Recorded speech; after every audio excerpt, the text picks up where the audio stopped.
sinto premiado por ter sido escolhido para estar na companhia do Mauriazo no momento do lançamento desse livro, que eu pessoalmente julgo bastante oportuno pela situação nacional e pelo que está acontecendo no Brasil neste momento.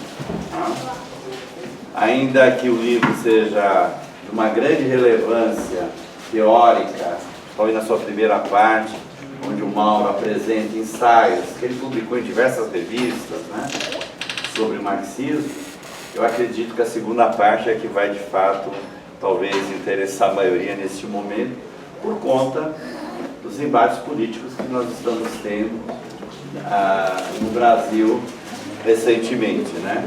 A gente está recém saindo da maior greve geral já realizada no país, de uma comemoração no 1º de maio, onde reafirmamos compromissos de unidade e de ação.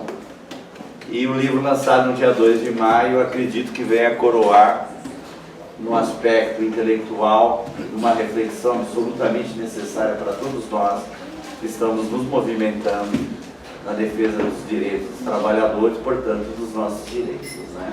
E no enfrentamento a essas propostas conservadoras, neoliberais, né?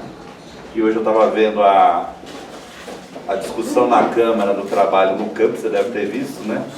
É a abolição da Lei Áurea, né? Pelo visto. Então, é uma coisa horrorosa que estão querendo fazer, né? E diante desse quadro só nos resta o enfrentamento. O Mauro falou brincando para mim que eu deveria falar de conjuntura. Eu acho que eu já falei pra caramba de conjuntura, apesar de eu ter preparado algumas questões, né? Você viu aqui, né? Eu gostaria de começar com uma só. Posso aceitar? Obrigado. Eu gostaria de começar com uma questão, porque o Mauro ele trata de uma diversidade muito grande de assuntos, mas todos centrados nas lutas de classe, né?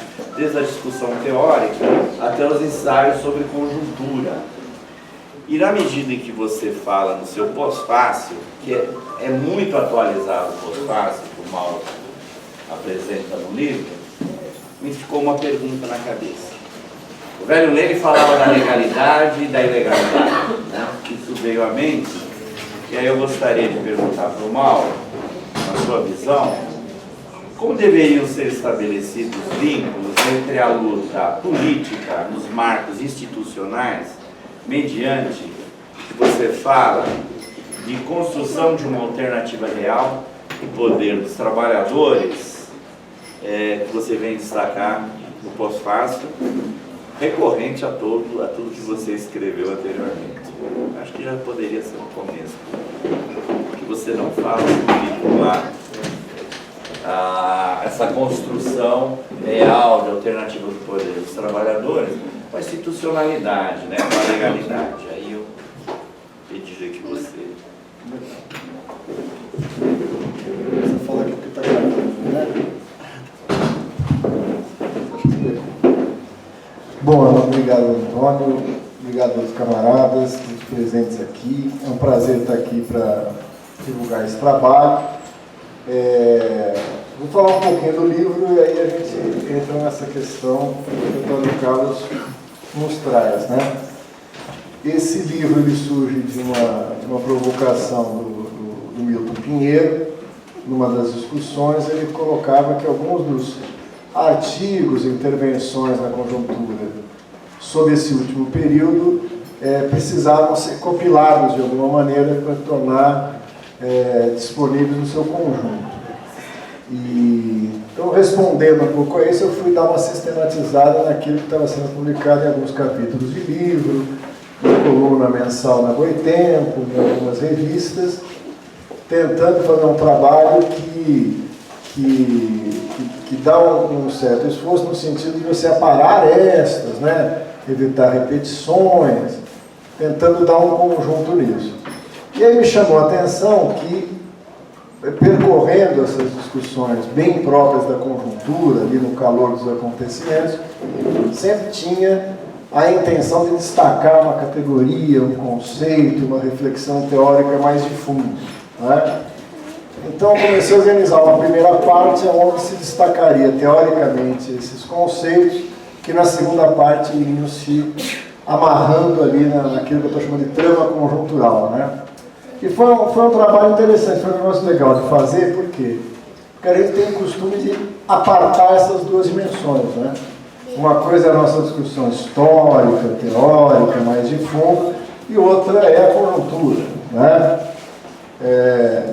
Tem alguns revolucionários brincam que o programa operário, revolucionário é para dia de festa, né? Você vai, junta todo mundo, fora da revolução. E no dia a dia você vai operando com aquilo que é possível fazer, né?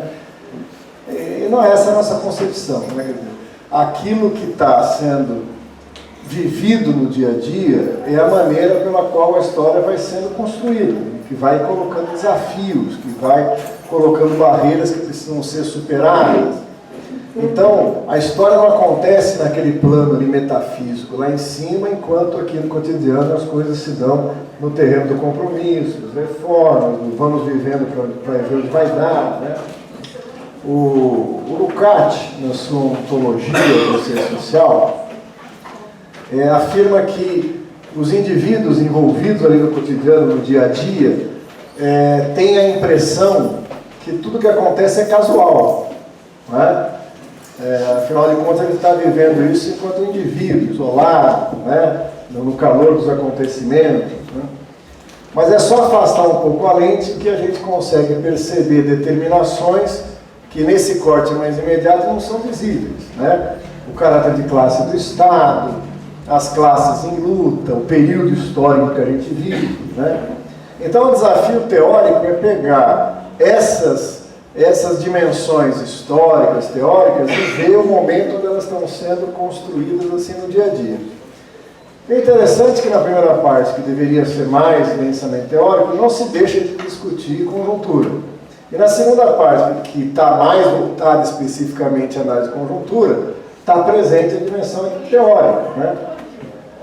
O segundo aspecto, para que eu estava juntando isso, eu estava fazendo orientação de um aluno meu, o Sandro, que está estudando uma faceta ali da obra do Lukács na construção de uma ética, né? Lukács, vocês sabem que ele estava no final da sua vida e perseguindo essa ideia de escrever uma ética. Resolve fazer uma pequena introdução antes de entrar no tema da ética e escreve a ontologia. Quer dizer, o cara, no mínimo, tem uma dificuldade de síntese monumental, né? A introdução do cara daquela catatal, né?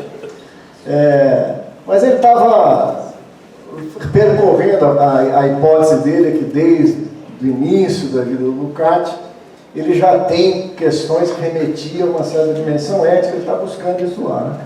E estava lendo um livro que tem até medo de citar, que as pessoas ficam entusiasmadas, vão querer ler, é um negócio meio delicado, que é Alma e as Formas, que é um livro anterior à adesão do Lukács ao marxismo, né? Um livro considerado quase até um precursor do existencialismo, né? Onde ele discute muito a questão da arte, da cultura, e onde ele tem uma visão muito negativa do cotidiano, que ele vai mudar para depois. Mas eu estava relendo lá o livro para poder discutir com o meu aluno. E o Lukács, logo na abertura de um dos artigos, fala: estou diante de mim com uma série de ensaios e me perguntando se isso pode formar um livro ou não. Se eles devem formar um livro. Pô, é terrível, né? Você está com uma porrada de ensaio organizando, vem um cara e fala: eu acho que se o Lukács não queria juntar, né? Quem que ser para tentar juntar uma opção de ensaio separado, né? Então, o grande dilema que acabou sendo um motivador interessante é se aquilo que estava separado em ensaios, capítulos, artigos, algumas colunas, formava uma unidade que podia ser chamada de um livro, né? Ou se era só uma compilação para poder tornar mais acessível o conteúdo que antes estava disperso, né? E para mim era importante que isso tivesse um segundo momento, que formasse uma unidade, né? Isso, no exercício de compilação, acaba aparecendo o que eu acho que é essa unidade.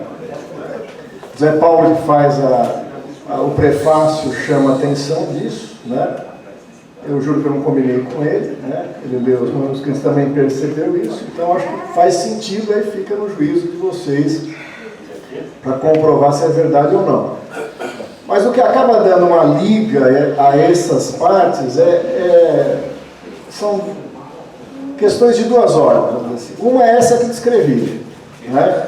A busca de compreender a teoria também no terreno onde ela se desenvolve mais próximo do nosso dia a dia, né? Naquela dimensão que a gente chama de conjuntura. Essa seria uma das pistas, vamos dizer assim, que daria unidade ao livro. O segundo, é que também nós já falamos, é que tirar do pedestal essa dimensão da história, né? Quando a gente fala que a história se constrói no dia a dia, não é naquele cotidiano imediato, né? Tem uma dimensão intermediária aí entre o cotidiano e a história, né? Essa dimensão difícil de captar, que é a conjuntura, né? Nós vamos guardar um pouquinho para falar daqui a pouquinho um pouco mais especificamente dela, né? Quer dizer, tem uma mediação aí, tem um espaço intermediário entre o nosso dia a dia e aquela dimensão da história, né? Que a gente chama de conjuntura, e que não é tão fácil de entender, né? Eu estava chegando no Rio Grande do Sul para fazer uma análise de conjuntura, mestre Scrap. Rio Grande do Sul, adolescência é uma frase difícil. Então, estava chegando para fazer uma análise de conjuntura, e o cara falou: legal que você vai fazer uma análise de conjuntura, finalmente a gente vai entender o que realmente está acontecendo. E eu fui obrigado a abrir a análise com uma consideração preliminar. Na atual conjuntura, se alguém disser que sabe o que está acontecendo, pode prender porque está envolvido, né? Porque as coisas têm acontecido numa dimensão que envolve, né, Supremo Tribunal Federal para cima, grandes empresários, grandes monopólios. É um círculo onde raramente a gente é convidado a circular. Então não tem como você adivinhar a conjuntura. A conjuntura é um trabalho, de certa forma, de acompanhamento. A segunda dimensão que eu queria chamar a atenção é essa. É difícil você fazer análise de conjuntura isolando cada um dos momentos e ficar perdido naquela aparência, naquela multidão de acontecimentos, né? Ainda mais no momento como a gente está, em que as coisas parecem se acelerar, que o ritmo se acelera, né? Então, a gente brinca que são caçadores de acontecimentos, que ela faz uma lista e começa a anotar tudo que acontece, né? Não vai entender nada, né? Não é só um juntar de fatos, né? Se juntar uma porção de fatos e fosse fazer uma análise de conjuntura, o Estado de São Paulo seria uma boa análise de conjuntura, o Jornal Nacional seria uma boa análise de conjuntura, né? O Globo News. Não é apenas relevar, é sair um pouco, levantar a cabeça um pouco dessa dimensão imediata e procurar determinações mais profundas. Por último, ao buscar isso, chamou a atenção, no conjunto dos textos selecionados, 3 dimensões. A dimensão da política, né? Concretamente a dimensão da luta de classes, porque o Lenin já dizia, né, que se você quiser entender um período histórico e não entender os interesses de classe por trás, você ainda não entendeu nada. Então, desvendar em cada um dos momentos as intencionalidades, os objetivos das principais classes em luta e como é que elas se preparam nos enfrentamentos, né? Então, a dimensão da luta de classes e da política costurava todos os textos, né? Dava um pouco esse enquadramento mais de fundo. A segunda categoria, para nós muito importante, era a questão do Estado, né? Quer dizer, era impossível entender a conjuntura, a luta de classes contemporânea, se a gente abstraísse que o Estado no Brasil assumiu certas características muito específicas.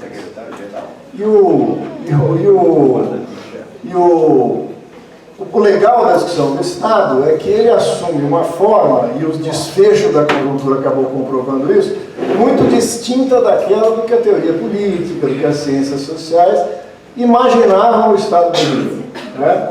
Quer dizer, quando você afasta a lente da conjuntura, coloca a perspectiva histórica mais em relevo, a gente percebe que a ciência política brasileira, a sociologia, a esquerda brasileira, compreendeu o Estado de uma determinada forma, né? E apostou suas fichas nisso. Quer dizer, para quem não faz teoria por diletantismo, faz para intervir na luta política, na luta de classe, uma leitura política te arma para uma certa ação política, né? Uma concepção equivocada sobre o Estado nos dirige para becos sem saída, né? Que tem muito a ver com a pergunta que Antônio Carlos nos traz aqui, né? Quer dizer, toda a estratégia que predominou no último período na luta de classe no Brasil estava convencida de que havíamos encerrado um ciclo histórico, né, aberto desde lá das raízes coloniais, da forma como se deu a Revolução Burguesa no Brasil, para constituir finalmente um Estado, nos termos, por exemplo, do Carlos Nelson Coutinho, que havia correspondido à ocidentalização do Brasil, né? Quer dizer, o Brasil se tornava uma sociedade moderna, uma sociedade civil forte, consolidada, onde havia mediações entre o Estado e a sociedade, né? E, portanto, a luta de classe se daria num determinado cenário. E o desfecho da conjuntura ia nos provocando, ia trazendo elementos que questionavam, tensionavam essa leitura tão consensual, ou pelo menos em boa parte do pensamento brasileiro, sobre o caráter do Estado, né? Então, esse foi o segundo elemento que acabou dando unidade aos diferentes momentos do livro. E, por fim, a ideologia, né? Lógico, todo mundo puxa a sardinha para aquilo que está estudando, né? E eu já tenho estudado isso desde os estudos sobre consciência de classe, na UFRJ, no NEPEM, que é o Núcleo de Estudos e Pesquisas Marxistas. A gente montou lá, tem trabalhado um grupo de estudos e pesquisas sobre ideologia, né? Tem tentado desvelar isso, e nos chamava muito a atenção o quanto a maneira como a gente compreendia a ideologia estava se materializando no dia a dia da luta de classes, né? E muitas vezes surpreendendo certos analistas que não entendiam de onde apareciam certas coisas, né? Lembrando, por exemplo, aquela discussão, num determinado momento, da emergência de um tipo de conservadorismo. Aí as pessoas perguntando de onde veio esse conservadorismo, né? Desde visões mais conspirativas até visões mais pessimistas ou otimistas, não tinha uma explicação de onde tinha brotado esse conservadorismo, né? E para a gente isso tinha uma explicação muito mais pela compreensão de como é que funciona uma sociedade de classe, do caráter burguês do Estado e a correspondência disso numa certa ideologia que predomina e que não havia sido alterada pelo último período que a gente tinha vivido. Então, a questão da política, da luta de classes, do Estado e da ideologia acabaram sendo a linha que amarrou as diferentes reflexões que agora vocês têm em livro. Se deu certo, isso virou um livro, né? Um livro virou, né? Está aqui impresso, etc. Tal, tem vários capítulos, né? Deu bastante páginas, mas não basta, né? Quer dizer, se isso adquirir uma unidade além das partes que o constituem, aí vai ficar o critério de vocês, certo? Já adianto que não há devolução do dinheiro, né? Não há, então já está, né? Mas por que o livro é vendido por um valor, é uma mercadoria? Porque não deu certo a revolução socialista que a gente ia fazer ainda, né? Por enquanto. A lição que o Antônio Carlos nos traz me permite fazer essa passagem para a conjuntura e fechar com a questão que ele aponta, né? O livro também traz reflexões sobre os 100 anos da Revolução Russa, que não foram feitos aos 100 anos da Revolução Russa, né? Se você juntar a produção dos capítulos, o trabalho sobre eles, são 7 anos de trabalho que estão aqui, né? Então, o tempo de trabalho socialmente necessário para produzir esse livro foram 7 anos, né? Então, vários artigos são reflexões de outros momentos. Quando a gente foi chamado agora para produzir uma coletânea que vai sair agora organizada também pelo ICP, sobre os 100 anos da Revolução Russa, a gente atualiza, vai fazer outras discussões. Mas no livro tem 2 momentos, exatamente para a discussão do Estado, em que se resgata a experiência da Revolução Russa, né? E para nós pensar na Revolução Russa não é um efeméride, né? Não é saudosismo, né? Tem gente que exagera, né? Puxa, queria ter nascido em 1917. Eu aconselharia, né? Vai que você nasce czarista, né? Na véspera da derrubada, né? Vários companheiros nossos com a posição que tem, né, na esquerda brasileira, certamente estariam discutindo um apoio crítico ao governo provisório.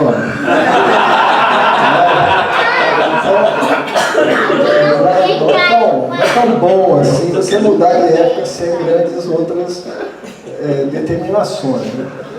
A Revolução Russa, para mim, ela atualiza isso que o Antônio Carlos falou, né? Quer dizer, a Revolução, ela é uma difícil arte de produzir uma ruptura radical dentro do ordenamento político, social, jurídico existente, né?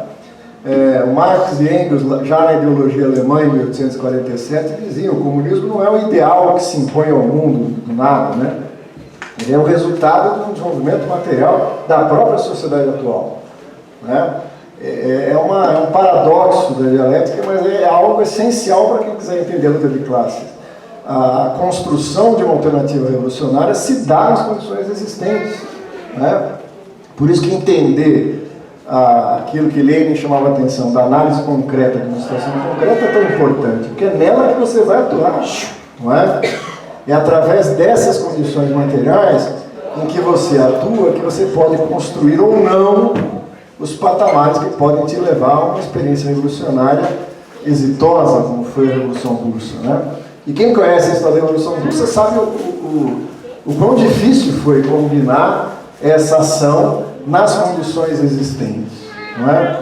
E uma das coisas que chama a atenção, desde a tradição anterior, né, de Marx e Engels, que está presente no Manifesto Comunista, na mensagem do Comitê Central Liga dos Comunistas, em todos os textos de intervenção prática dos dois, é essa difícil combinação das condições legais e secretas, não é? O Marx abre a reflexão da Liga dos Justos, né, da rebelião de 1848, 49 na Alemanha, dizendo que muitos camaradas haviam imaginado que a rebelião de ruas, a insurreição, havia tornado obsoletas formas de organização da antiga Liga, que eram altamente secretas, organizadas, muitas delas até quase conspirativas, né?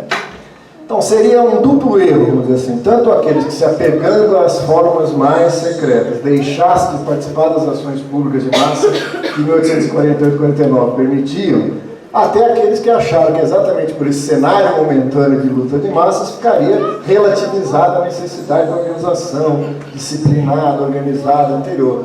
Quando na verdade é a combinação desses métodos, né? Quer dizer, toda a luta de classes se dá tensionando ao máximo a legalidade existente, não é? Mas se iludem aqueles que podem achar que ela pode se executar, se complementar nos estritos marcos dessa legalidade existente, não é? Porque se ela se completar nesses marcos, ela teve que abrir mão de algo da sua radicalidade, né? Um outro Marx, não o Karl, né, mas o Groucho Marx, né, dizia que nunca aceitaria fazer parte de um clube que o aceitasse como sócio, né? É mais ou menos isso que os revolucionários fazem. Se a ordem chegar e nos aceitar como sócio, em algum lugar nós erramos, né? Algo do nosso projeto não se realizou, né? Ou ficou por realizar. Então essa combinação é essencial. Isso marcou profundamente o período recente, até porque ele foi um período longo, né? Um período com características muito peculiares, né? Se a gente voltar no final do ano 78, 79, eles se inauguram para não deixar margem alguma de dúvida do caráter de classe do Estado. Eles se inauguram com a repressão das greves operárias, com o fechamento dos sindicatos, né? Eles são preparados antes para um ataque violento às organizações revolucionárias, ao próprio PCB.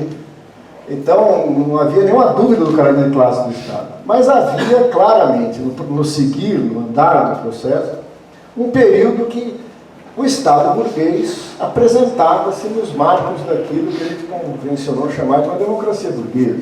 Os partidos organizados, os sindicatos atuando, as eleições acontecendo irritantemente a cada 2 anos, né? Então, essa forma democrática fez com que muitos achassem que isso era uma mudança de qualidade que superava esse traço do caráter do Estado burguês do Brasil, né? Com idas e vindas, mais fechamentos ou mais abertura, esse era o cenário da luta de classe que teria que se desenvolver daqui para frente. Isso, de fato, foi um erro, né? Quer dizer, um erro de leitura, né? O Estado burguês, essa diferença entre aquilo que se projetava como Estado democrático de direito e a realidade do Estado burguês, dos instrumentos do Estado, sempre foi uma constante, independente da alteração da natureza das forças políticas que controlavam um ou outro governo. E o legal da análise de conjuntura que se prolonga no tempo é que você vai anunciando isso, né? Não aparece como surpresa no final. A gente está detectando isso desde o início desse ciclo, aberto ali no final dos anos 70, início dos anos 80, né? E agora, mais recentemente, com o ciclo em que o PT ficou no governo. Quer dizer, a burguesia pode abrir espaços de maior ou menor participação, mas em determinadas áreas daquilo que é o fundamento do Estado, ela não abre mão. Não é? Como ficou claro nas manifestações de 2013 e na reação, na judicialização das lutas, no caráter do judiciário, né? Na legislação, dizem de exceção, né? Na portaria normativa de dezembro de 2013. Tudo isso mostrava claramente um caráter de Estado que os acontecimentos mais recentes, com a interrupção do ciclo do governo do PT, acabaram por comprovar. Não é? A CBN vindo agora, está o usurpador no comando, né, o Temer, disse que vai fazer um balanço dia 12 sobre o seu primeiro ano de mandato. Né? E ele falou que vai fazer em duas partes. Né? Eu falei, puxa, consegue até dividir em duas partes. Né? Mas uma das coisas que ele anuncia é um leilão no petróleo, na área do petróleo. Né? E aí um amigo meu petista muito irritado falou, nós precisamos resistir a isso. Eu falei, não, mas esse é o segundo. O primeiro foi o leilão de Libra, né? Ainda sob o governo do PT.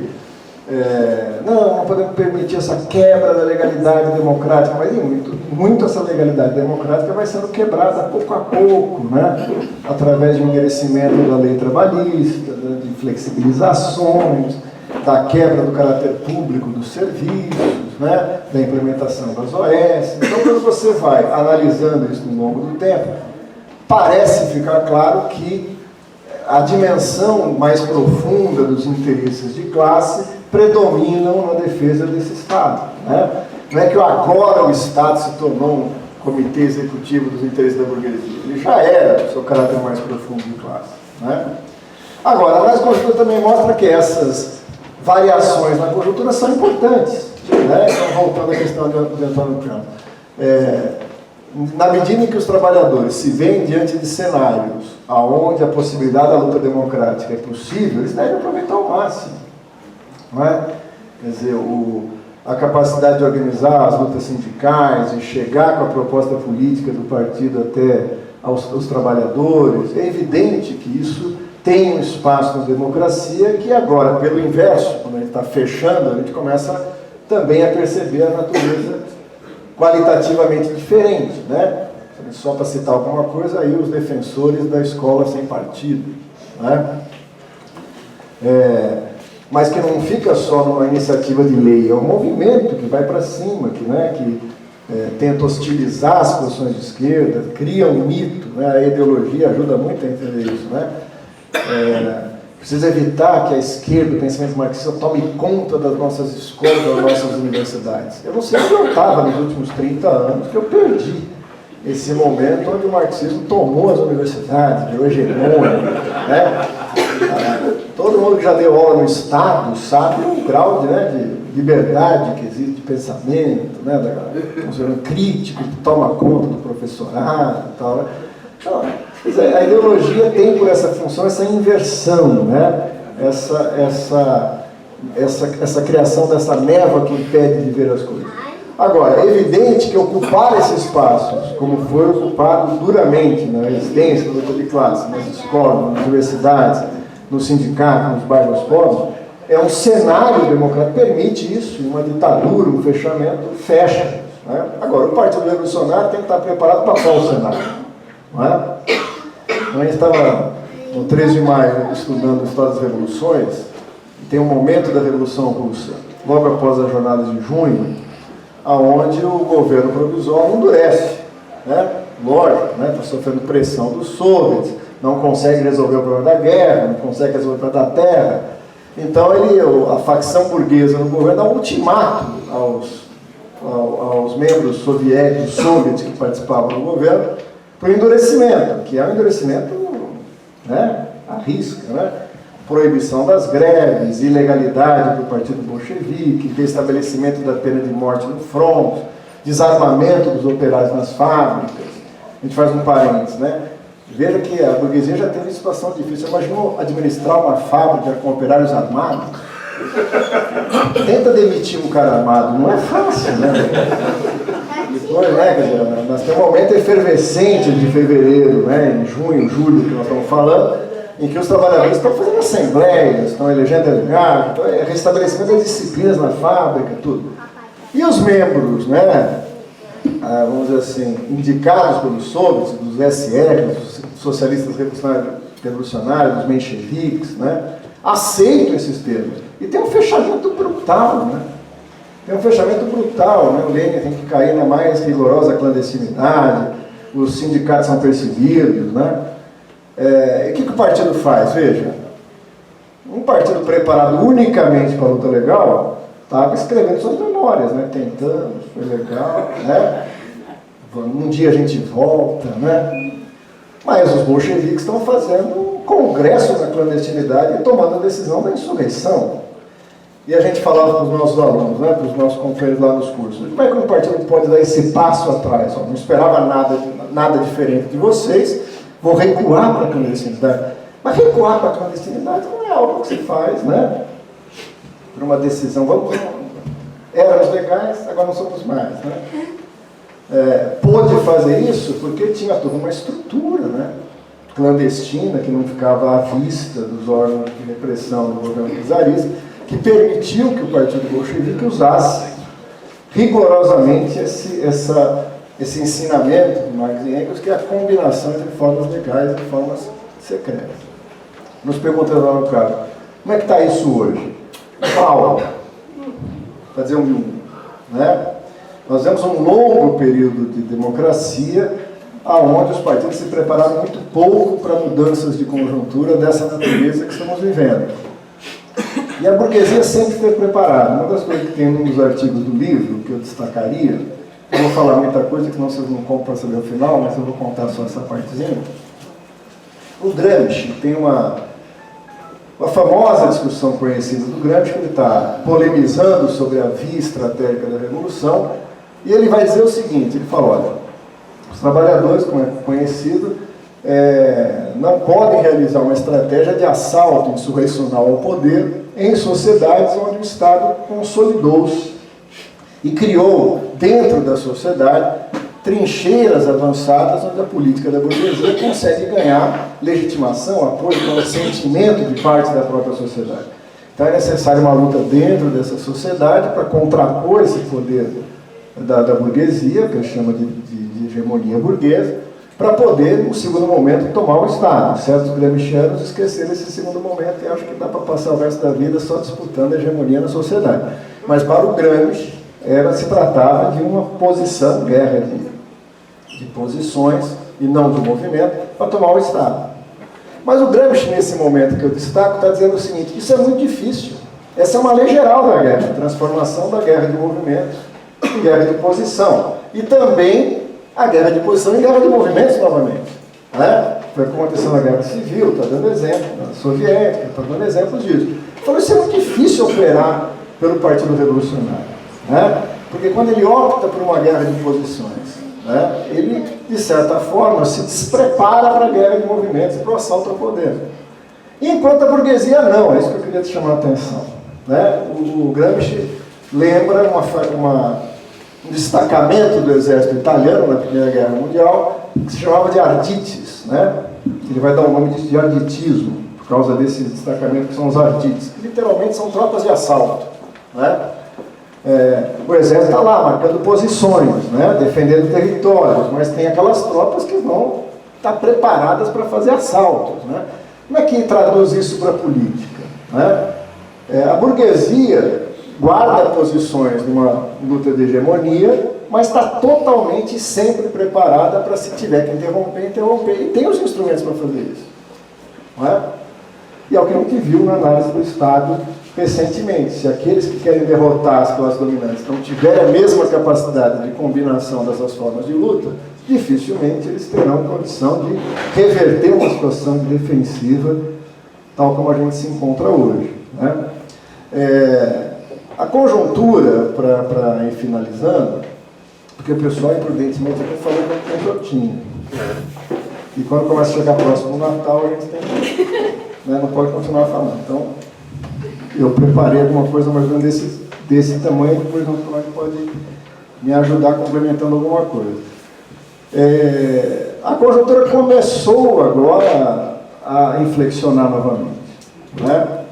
Quer dizer, primeiro que eu parto da concepção, acho que o livro tenta demonstrar isso, que nós vivemos um período em que culminou numa derrota, né? Quer dizer, não é uma derrota numa eleição, ou numa greve, ou num momento conjuntural, é uma derrota de um período que abriu-se no final dos anos 70, que abriu uma janela histórica, uma possibilidade de construção de uma alternativa, e que fecha de um jeito muito diferente daquilo que se imaginava no início, né? Então, qualquer movimento revolucionário que deixe de avaliar uma derrota, engana a si mesmo e engana os trabalhadores, né?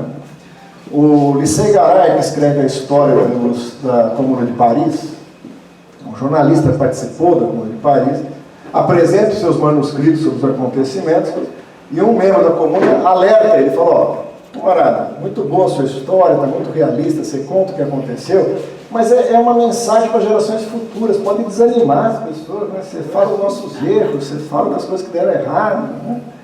E o Licey Garay responde, né? Pintar cenários agradáveis para os lutadores do futuro equivale a cartógrafos que inventassem mapas falsos para os futuros navegantes, né?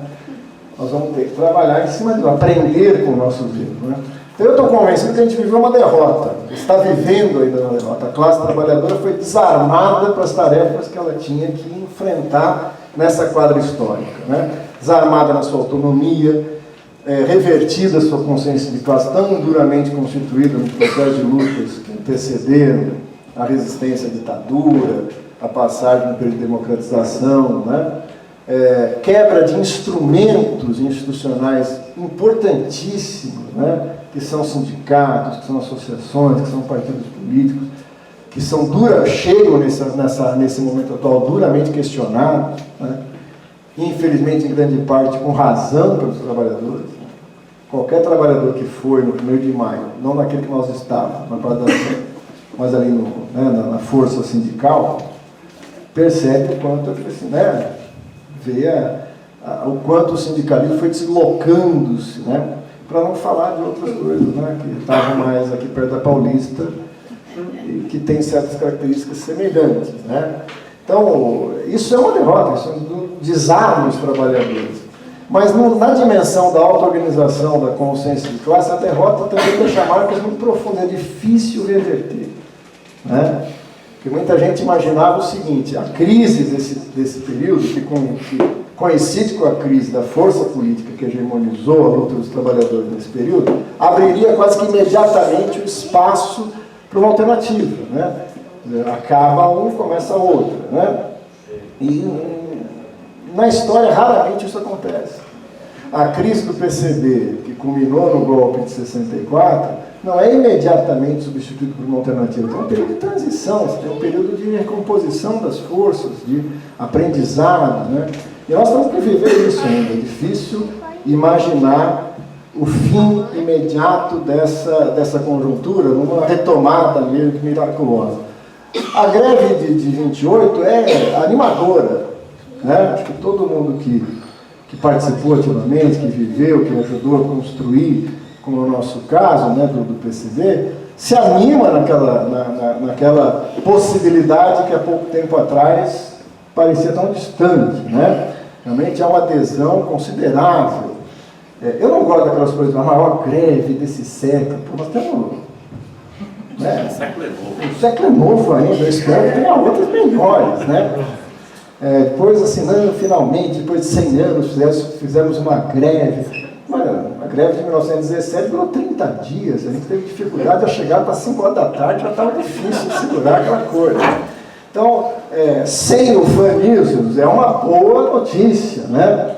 Até porque você percebia que nos trabalhadores, né, tem que ferrar isso mesmo, né, tem que fazer greve, né? Começa a quebrar aquela grossa camada que a preparação da interrupção do mandato presidencial da Dilma havia produzido, inclusive em setores da classe trabalhadora.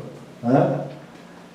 Toda ideologia tem que ter base de verdade, né? Quer dizer, o descontentamento dos trabalhadores era real, né? Mas é evidente que os meios de comunicação colaram uma explicação sobre essa insatisfação que favorecia a reação, o conservadorismo, né?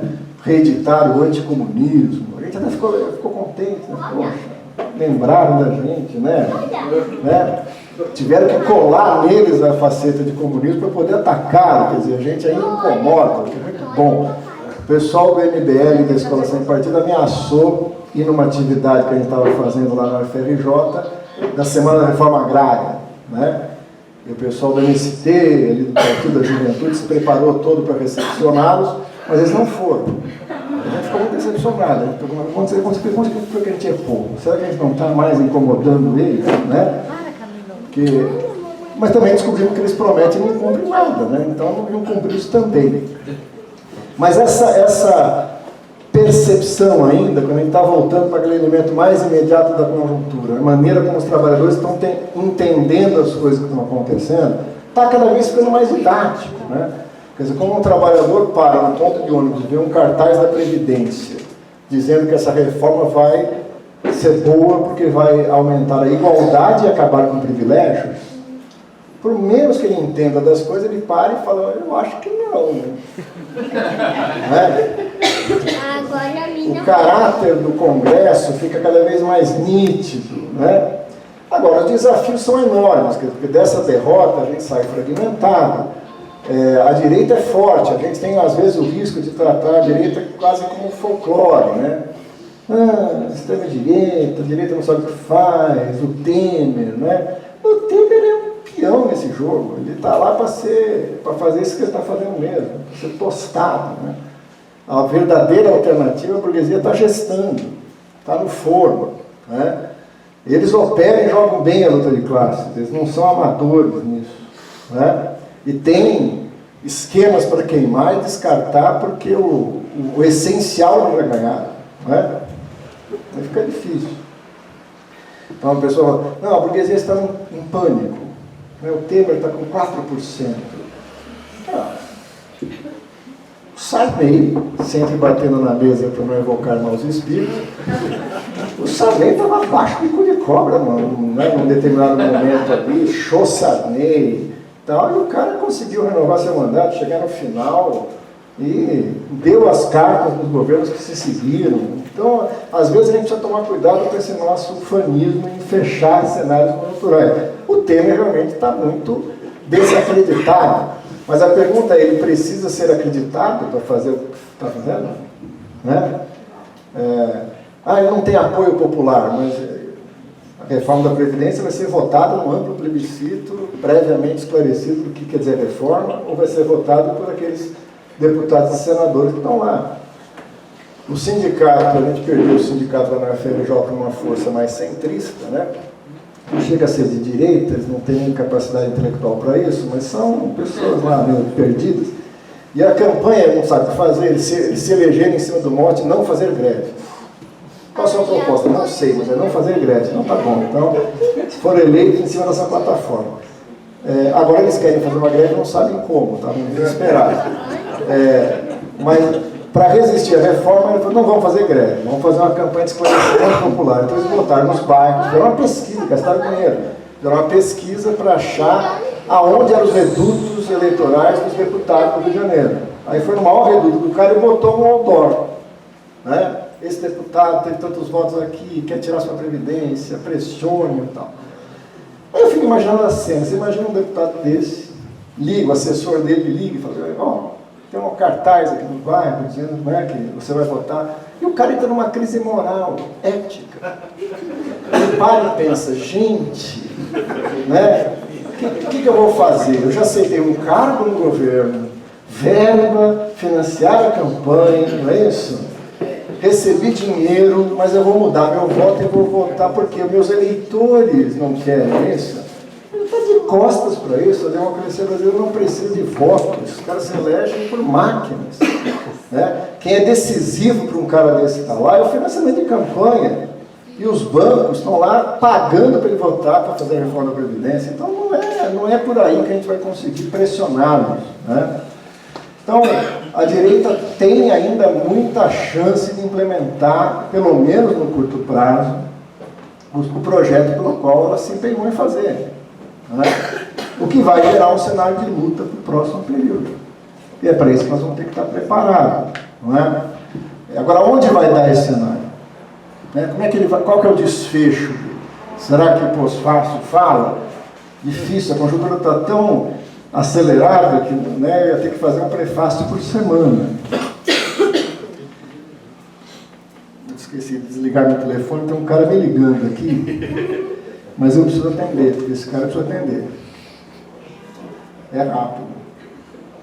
Oi. É que eu estou num debate, está acabando.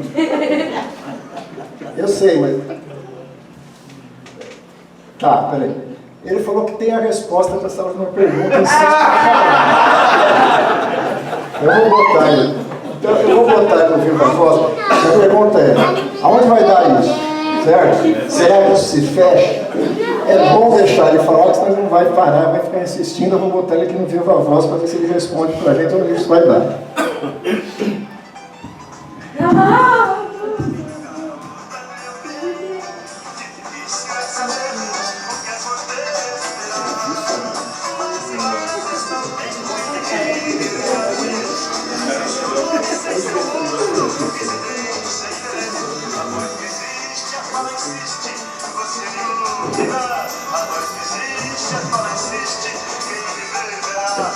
Eu já sei quem é o inimigo, essa é a nossa grande vantagem. A voz insiste. Quem viver, verá. Grande Belchior, né? Vai fazer.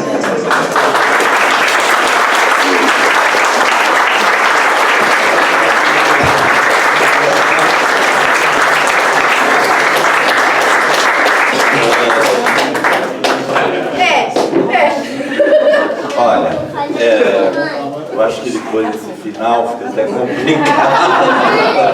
Uma sacanagem do Paulo, né? Mas tudo bem, uma boa sacanagem.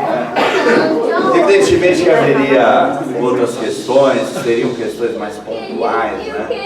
Mas a fala do Mauro, eu acho que sintetiza todo o seu trabalho exposto nesse livro, que, segundo o Fernando, é uma bela edição do Instituto Caio Prado, num papel de muita qualidade, de fácil leitura e vendido a modos de R$40, tá? É com ele aqui. Ele aceita cartão de crédito, de débito, mas não vale transporte e ticket de refeição.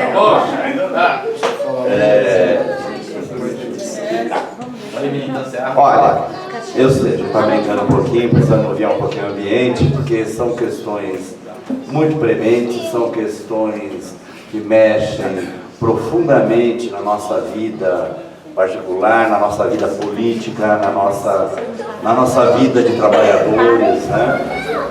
No esforço que fazemos para compreender a realidade e atuar de acordo com essas exigências do real. E o real parece que cada vez mais se complica na medida que ele se torna meio fugidio, né, em alguns momentos, né? O livro do Mauro, ele tem uma profunda qualidade teórica e, instigando um pouco, lendo, eu estou falando muito do pós-fácil, né, mas lendo o pós-fácil, a gente vê as categorias utilizadas na primeira parte do livro, nos momentos dos, vamos chamar, como o Paulo falou, né, ensaios marxistas, né? Então, é um material, como eu disse no começo, muito oportuno, lançado pelo Instituto, é instigador e nos remete a refletir sobre uma série de coisas, né? Você no livro fala do apassivamento dos últimos anos dos trabalhadores, você fala numa política conciliatória, e que essa política só seria possível se originada no próprio meio dos trabalhadores, né? Que a burguesia por si não conseguiria implementar esse caráter conciliador de classes. Em outro momento você vai dizer que nós vivemos uma crise política e econômica, mas não uma crise do Estado. Eu sei que a gente pode estar voltando um pouco ao mesmo assunto, mas eu gostaria que, se possível, você falasse um pouquinho mais sobre isso. Você quer fazer pergunta? A gente dá. A gente abre também. É só fazer que é a bola. Você quer fazer uma rodada? A gente pode abrir para pergunta, é que eles estavam primeiro fazendo uma conversa e abrir para pergunta. Tá. Até que eu cheguei um pouco. Atrasado. Bora aqui no lado. Eu estava com uma outra tarefa. Então,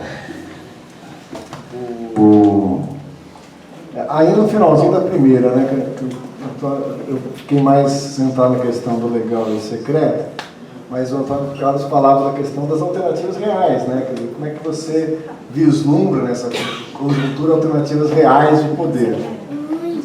Mais uma vez me referindo a um contexto histórico da Revolução Russa, né. Bom, aquele momento do isolamento, fechamento do governo provisório, a ilegalidade do Partido Comunista, ele se propõe uma insurreição. Parece doido, né? Parece uma coisa assim, né? Exatamente no momento que está mais recuado, uma ação tão decisiva como uma insurreição. Mas muitas vezes se perde o quanto os bolcheviques trabalharam as condições para essa insurreição, né? Teve uma eleição em novembro, né? Ali, que antecedeu em alguns dias a tomada do poder do Conselho de Estado. E os bolcheviques participam dessas eleições, né? Porque estão preparando uma insurreição, aparece uma eleição, eles vão participar dessas eleições. Um outro dado que é interessante notar é que o governo provisório tem enorme dificuldade em responder a um crescente número de insurreições e rebeliões no campo pela posse da terra, agravado pela questão da guerra, né? E o governo provisório sempre adiando, sempre adiando. O que os bolcheviques fazem? Eles não radicalizam o seu programa agrário. Pelo contrário, eles moderam o seu programa agrário. Eles vão lá conversar com os SECs e alteram o programa agrário para abrir um diálogo com a massa camponesa que está radicalizada, né? Tudo isso é interessante para a gente prestar atenção no quê? Os caminhos da revolução não estão previamente dados, né? Não é aquela receitazinha de seguir, faça isso, agora tome o poder, né? É ler a realidade e buscar todos os aliados possíveis, as formas de isolar seus adversários, de criar ações capazes de mudar a correlação de força, fatos políticos, né? Um debate muito interessante que acontece exatamente nesse momento do próprio Congresso, em que se define pela insurreição, é se a insurreição seria possível ou não sem o apoio dos soviets. Porque o Lenin vai lá e fala todo o apoio aos soviets e perde a eleição dos soviets. Os bolcheviques não eram a maioria dos soviets. A maioria dos soviets apoiava o governo provisório, né? E é um debate muito rico. Gente dizendo, não, assim, o carro da insurreição está na rua, não dá para freá-lo, né? Vai ter que... Ela culmina na tentativa insurrecional, mas devemos ou não buscar o apoio dos soviets, né? E a solução não é aquela dicotomia, aquele pensamento binário, né? Não, ou vai buscar o apoio do soviets ou vai fazer a insurreição. A síntese é genial, né? Vamos fazer a insurreição e vamos buscar o apoio dos soviets. Muitas vezes na conjuntura quem resolve isso é o inimigo, né? Quer dizer, quem gera o fato político que reverte a situação é um general golpista, né? O Kornilov, que diante da vacilação do governo provisório tenta um golpe e isso acaba mudando a correlação de forças favorável aos soviets e favorável aos bolcheviques, o que resulta na insurreição com o apoio dos soviets. Mas traduzindo isso para nossa situação, que é bastante diferente, né, bastante distinta, né, o partido precisa buscar, de todas as formas, ler a realidade e buscar todos os apoios possíveis, isolar a direita, né, buscar as alianças necessárias. Agora, a dificuldade particular que a gente vive é que a conjuntura está em aberto e, assim, não nos favorece no primeiro momento, né? A gente precisa ter a capacidade de ler que certas forças políticas também não desaparecem, não desmoronam do cenário de uma hora para outra. Elas continuam existindo e ocupam um lugar ali na conjuntura que a gente não pode negar, né? Então, a busca de autonomia, de um programa correto, que é sempre o objetivo dos revolucionários, tem que ser mediada por leitura da realidade e construção de caminhos possíveis de se consolidar um caminho revolucionário. As resoluções do partido acertaram as contas em questões mais estruturais, históricas, de fundo, né? Mas ninguém faz o caminho da tomada do poder por essas resoluções que acertam as contas do passado, né? Senão daqui a pouco ele está quase resolvendo o problema da União Soviética, mas não resolve o problema do que a gente tem que enfrentar aqui, né? A sociedade brasileira se mostra extremamente complexa, é muito delicada. Isso se materializa na pergunta que faz Antônio Carlos. Nós estamos numa crise econômica, sem dúvida, né? O Edmilson tem chamado a atenção para isso há muito tempo, né? Não é uma crise conjuntural, não é uma crise que você resolve com a política monetária, não é uma crise que você resolve com um bom ministro, né? Porque o dever de casa da cartilha deles, eles estão fazendo a toda, e nem por isso a crise recua. Hoje tem um dado que os caras estavam eufóricos, dizendo que a balança comercial foi superavitária, né, 15 bilhões, a perspectiva é chegar a 51 bilhões no final do ano, etc. Tal. Mas a pauta de exportações caiu, o número de produtos exportados caiu, né? É que o preço deles explodiu, isso não é uma boa notícia. Mas eles vão tentar fazer disso, né? Agora vai. As projeções só vão sendo desmentidas, né? E não é um crescimento ano que vem, está projetado aí para 2 e pouco por cento, que tira, pode ser uma coisa, eles vão se apoiar desesperadamente nisso. Mas não é isso que reverte o caráter dramático da crise, né? Que se expressa nos índices de desemprego, que se expressa na queda da atividade, na capacidade ociosa, né? Nos indicadores mais de fundo, e grandemente amarrados no desempenho da economia mundial. Mas essas oscilações de retomada de crescimento, queda, retomada de crescimento, estão dentro de um cenário maior, que é de uma crise mais estrutural, mais profunda, que o Edmilson chama de sistêmica, né? Que tem suas bases na dimensão da acumulação de capital, né? E isso você não vai ler no jornal, nem no Valor Econômico, né? Você abriu essa taxa, queda da taxa de juros, de lucro, né? Você abriu até uma manchete, vamos acompanhar a mudança da composição orgânica do capital. Isso você tem que acompanhar naquela dimensão mais da teoria, né? Dos fundamentos, das determinações. Então, a primeira dimensão da crise é aquilo que se expressa na conjuntura dessa brutal crise econômica. Evidente que ela vem acompanhada das suas conhecidas consequências sociais. Mas no caso do Brasil, houve uma sincronia dessa crise econômica com uma crise política. Crise política, como dizia o Lenin, é que a forma política dentro da qual a classe dominante organizava seu domínio não é mais adequada, ela tem que ser alterada. E toda mudança de forma gera crises, gera discordâncias, né? Renan Calheiros está discordando do Temer, salvo algumas pessoas que eu conheço que acham que o Calheiros é um cara de esquerda, né? Ele é um cara lúcido, ele está buscando alternativas, porque, né? Discorda dessa que está sendo implementada, né? Vamos lembrar que a tal da Agenda Brasil, que apontava é da autoria desse senhor, né? Que agora tenta se apresentar como reserva moral da nação, né? Então, essas divergências no campo das classes dominantes se expressam numa crise política. Na briga entre eles, um dos efeitos é que as instituições burguesas se desmascaram, né? Elas se desmascaram.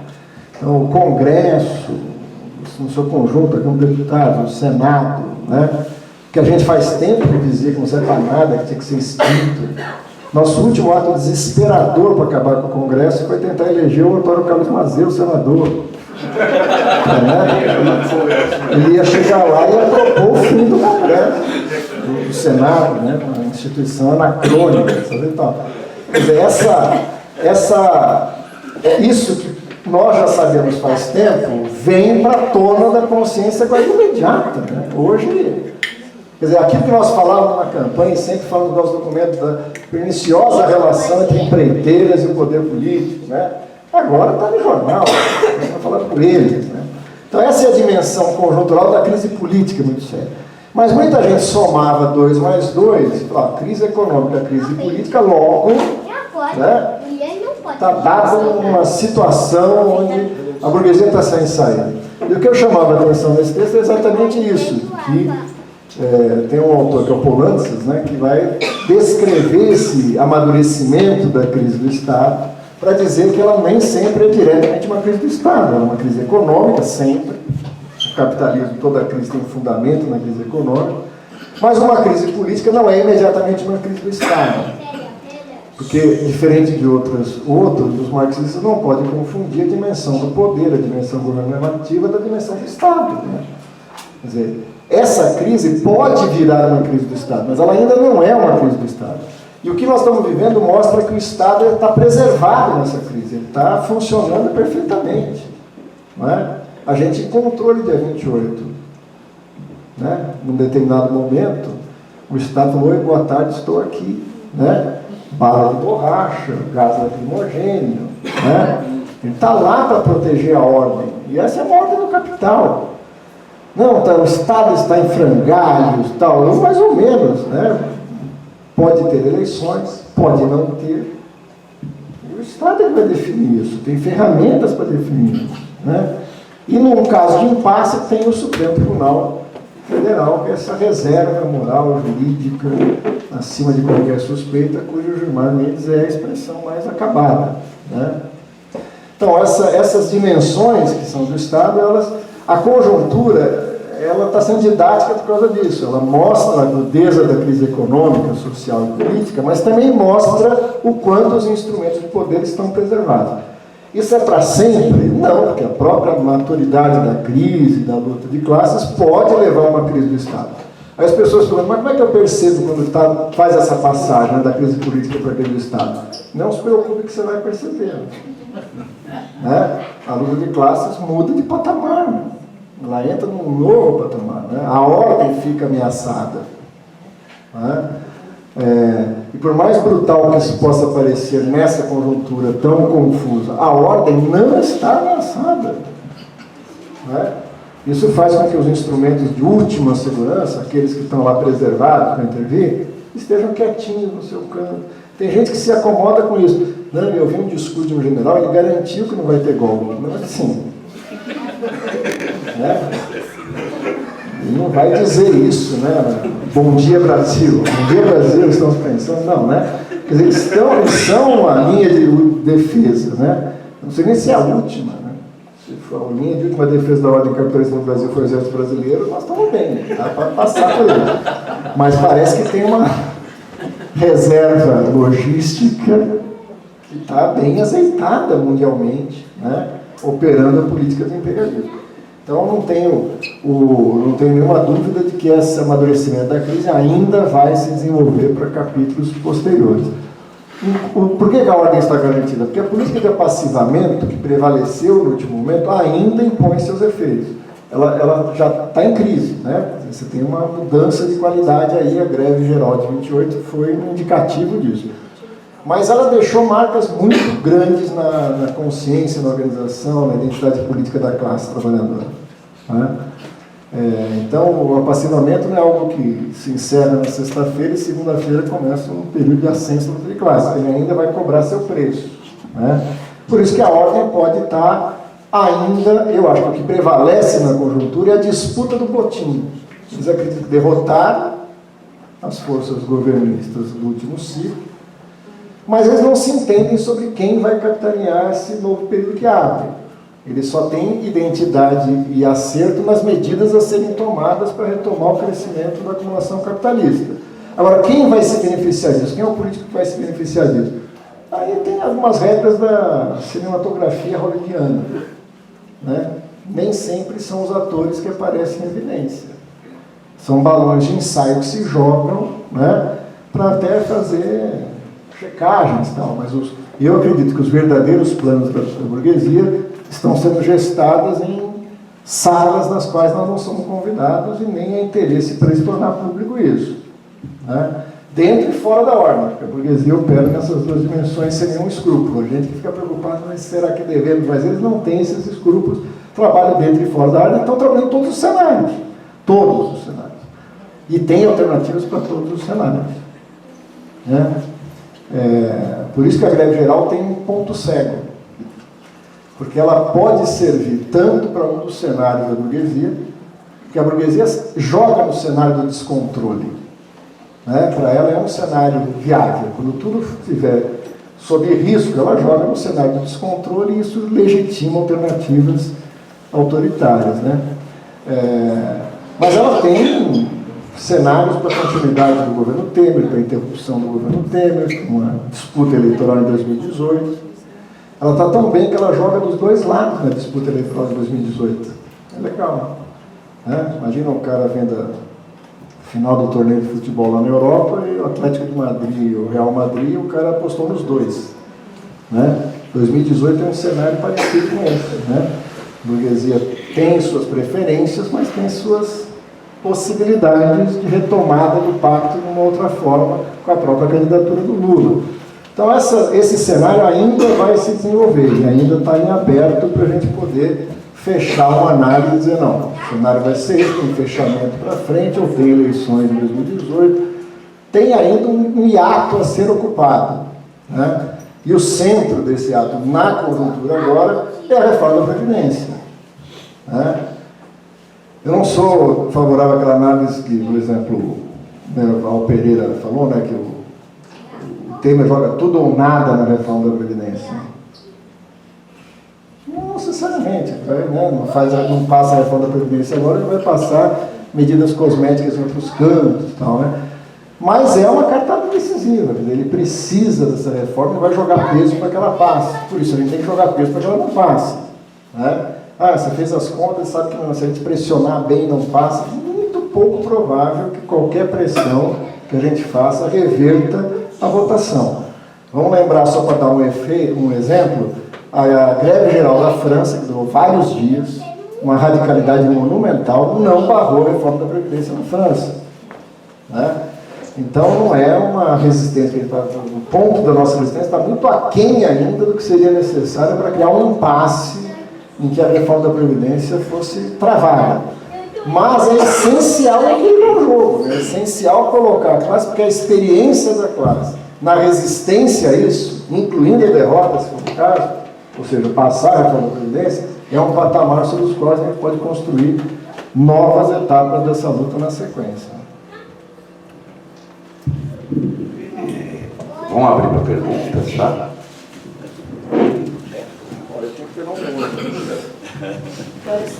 Nós escutamos a intervenção do companheiro, né, bastante minuciosa, de fatos antecedentes, etc. Porém, fico na impressão de que nós não podemos também ficar numa posição de compasso de espera. Nós, comunistas, uma posição de compasso de espera. Evidentemente, temos que ter a consciência da nossa debilidade, da fraqueza da nossa organização, mas nós temos que buscar alguma bandeira para sairmos da imobilidade, para podermos atuar. Para mim, me parece que a Previdência hoje, a questão da luta da Previdência, é a questão álgida e central, na qual deveríamos nos dedicar, formando uma unidade em termos disso. Senão, eu vou ficar só na composta de espera, esperando uma conjuntura mais favorável. Eu creio que nós também temos que atuar positivamente para que a situação avance.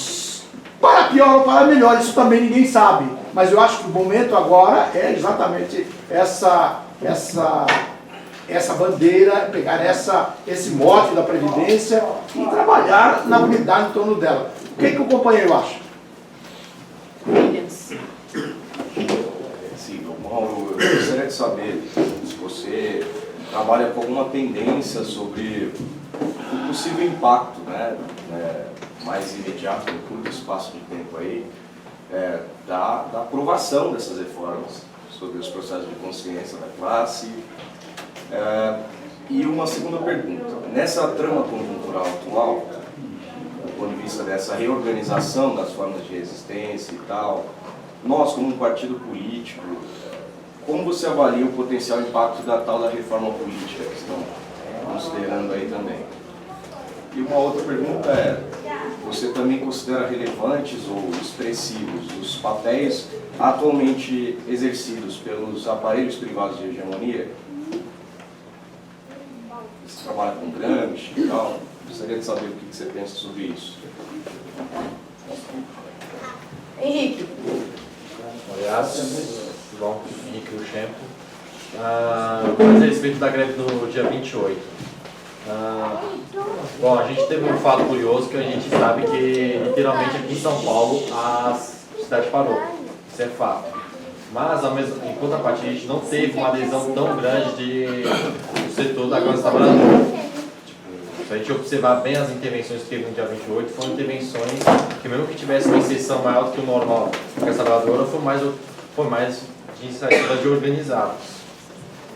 Isso não é um reforço do que, por mais que as reformas trabalhistas da Previdência tenham uma alta rejeição entre os trabalhadores, eles não estão dispostos, por não confiar em suas direções. Quando eu digo em direções, eu digo os partidos de esquerda tradicional, eu digo os movimentos sociais, os sindicatos, como a FUT, a Força Sindical, que tanto a CUT, que parece que tem um interesse em promover o Lula, assim como as organizações petistas, como a Força Sindical quer negociar o baixo dos panos com o Temer, isso não reflete um pouco essa desconfiança que a classe trabalhadora tem com essas direções, e isso que é um entrave, não somente para nós, PCP, mas também enquanto todas as organizações de esquerda, para a gente ter uma luta efetiva. Só vou finalizar com um detalhe, no ABC de manhã, houve um que se chama de lockout. Lockout é quando a burguesia fecha as fábricas antes dos trabalhadores sequer pensar em fechar. Isso é um fato curioso, porque quando vocês fecham uma fábrica, com o consentimento das direções sindicais, você permite que aquilo ali volte a reabrir e que a mais-valia produzida dentro do local de trabalho volte a ser produzida. É bem diferente você parar um setor de comércio. Como você avalia isso, essa manobra assim, feita por essas direções sindicais e essa situação como todos estamos vivendo? Bruno. Aliás, era uma questão mais central, né? Você colocou que assim, a reforma da Previdência é uma manobra específica, mas existe também, sempre a burguesia pensa numa situação sem ela. Eu particularmente, lendo a conjuntura antiga mais antes e vendo agora essa explicação, bate uma coisa meio na minha cabeça. Talvez assim, a reforma da Previdência ela é uma cartada importante, mas ela é uma cartada, acho que ela é mais importante especificamente para mantimento da própria imagem do Michel Temer dentro desse jogo político da burguesia. Pelo que eu tenho entendimento, isso mantém ele dentro do balaio. Então ele tenta garantir o máximo possível isso. Claro que a burguesia ela não precisa garantir a imagem do Michel Temer para sempre. Tanto que ela fala assim, você tem que garantir, eu acho que é desse modo que está acontecendo. Assim. Eu queria saber se você concorda com esse ponto, assim. Se esse é o modo de manter ele. Segundo, você fala sobre o que está sendo já preparado no futuro, né, pela própria burguesia. Não sei se você concorda nesse ponto, mas tendo imagem, tendo entendimento de que a burguesia ela tem o poder da imagem, da mídia e todas essas questões em volta dela, quando deixa passar alguma coisa que pode ser minimamente danosa ao Temer, eu vejo ele como um exemplo ruim, que é criado pela própria burguesia para mostrar assim, esse é um governante ruim, deixa o governante ruim por um tempo, para lançar um neoliberal de alta qualidade, o pãozinho saindo do forno, que até eu sinto que vai sair da cúpula do PSDB. Não sei se você queria saber a sua visão sobre isso. Ed. Não, eu queria que o Paulo continuasse a reflexão, que ele já fez um pouco, sobre os seguintes elementos aí da conjuntura. Nós tivemos em 2013 uma jornada de luta muito expressiva, que demonstrou enorme descontentamento de um setor muito expressivo da juventude e de setores do proletariado precarizado das grandes metrópoles, e que esse processo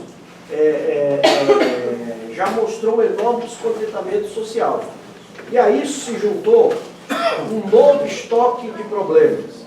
Uma recessão que já dura 4 anos, 14 milhões de desempregados, toda a denúncia da corrupção, que praticamente desmoralizou grande parte das instituições representativas, e por outro lado, vai estar havendo também um processo de avanço das lutas sociais, que primeiro se deram de maneira difusas, depois elas foram se concentrando de maneira mais contundente, que resultou no 15 de março, naquele Dia Nacional de Paralisações, no dia 28, e agora explodiu no dia 28 com a greve. Então, se já em 2013 você já tinha esse enorme descontentamento que provocou essa explosão social, esse estoque juntado a isso, que não foi resolvido, nós não estaríamos caminhando para um levante social no Brasil? Ainda sem direção. Vou começar pelas questões que o Casimiro traz, né? É evidente, ele corretamente fala o seguinte, quer dizer, o partido das forças de esquerda, numa conjuntura tão difícil como essa, pior que pode acontecer é ele cair no mobilismo, né? Se a gente ficar se lamentando, puxa, tem uma conjuntura mais favorável, começa a fazer autocrítica, deveria ter feito coisas nos últimos 15 anos que eu não fiz, aí você trava, né? E não dá para travar, o partido tem que saber operar nas brechas aí da conjuntura e apostar na luta de classes. Tem que saber ler a conjuntura para poder anunciar elementos disso. Por exemplo, naquele cenário que o Edmilson retomou, de 2013, né, um dos elementos, veja, nós não tiramos da cartola a questão do poder popular em 2013. Já nas resoluções congressuais anteriores, a gente estava trabalhando com a ideia da necessidade de construir uma alternativa àquele caminho da conciliação que estava se apresentando, apontado para o poder popular. Mas ali aquilo se materializava, né, no levantamento de massas que aconteceu em 2013. Não é o cenário que nós estamos agora, né? Então, uma discussão que a gente fez na CPM, no Comitê Central, é que um camarada com razão apontava, né? Bandeiras de luta não é aquela coisa que você tem que ter uma certa fixação afetiva, né? Eu usei essa bandeira, eu gostei, não vou mudar, eu vou ficar falando nela até, né?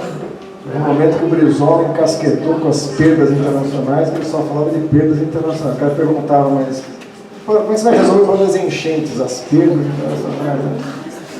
Ficava era quase um mantra, né? O partido político não pode ter mantras, né? Não pode ficar repetindo bandeiras, porque elas têm que fazer sentido com a luta concreta, a luta diária. A resistência contra a reforma da Previdência é algo que está no dia a dia, vai afetar a vida de milhões, né?